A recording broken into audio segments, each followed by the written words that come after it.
యెహోవా నీకు సమృద్ధిగా మేలు కలుగచేయును.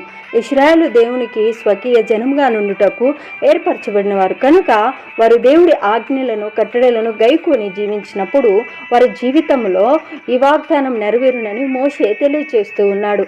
దేవుడు కలగచేసే సమృద్ధి మేలు ఏమనగా ఘనత, దీవెన, అభివృద్ధి, కరువు, ఆకలి బాధల నుండి సంరక్షణ, ప్రయాణాలలో కాపుదల, విజయము, ప్రయత్నములన్నిటిలో సఫలత. నా ప్రియ సహోదరుడా, దేవుని మేలు కాపుదల మనకు లేకపోతే మన కొట్లలో ఏమి దాయలేము, ఏ పని చేసినా విఫలత అయిపోతుంది. దేవుని కృప వలననే మన కొట్లలో సమృద్ధిగా నిండుగా ఉండగలవు. మనము చేయి ప్రయత్నములన్నీ సఫలమగును. గనుక నేడు నీవు ఆయన మాటకు విధేయుడివై ఆయన ఆజ్ఞానుసారముగా జీవించము. తద్వారా ఆయన అనుగ్రహించే మేలును సమృద్ధిగా అనుభవించుము.